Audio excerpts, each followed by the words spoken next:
早餐店油饼的做法原来这么简单，锅里转几圈就出锅，比油条香多了。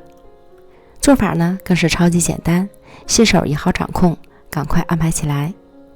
250克面粉里加入1个鸡蛋、2颗酵母、4克盐、10克油、125克水，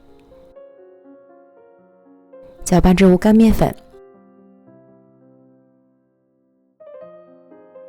手上抹油，将面团折叠，反复揣面，注意不要去揉面，否则成品不松软。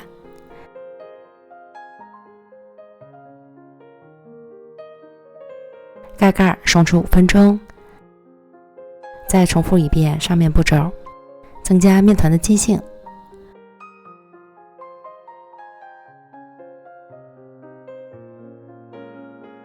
最后将面团整理光滑，盖好，醒发至2倍大。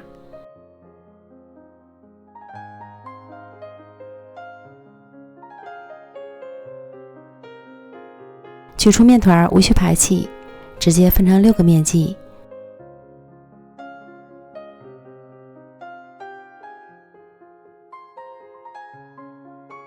再把每个面剂收拢成圆形的小面团。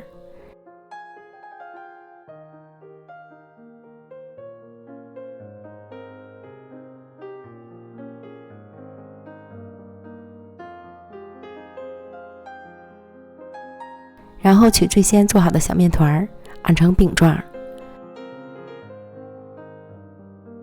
中间划2道口子，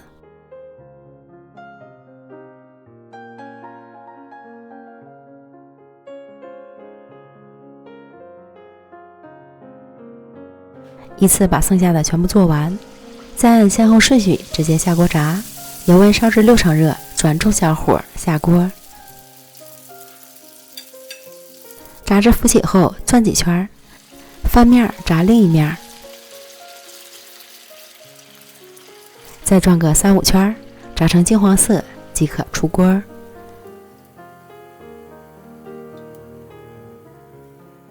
咱们的炸油饼就做好了，外酥里软，个个空心儿，松软又好吃，比油条可香多了。关键做法也超级简单，新手都能一次成功。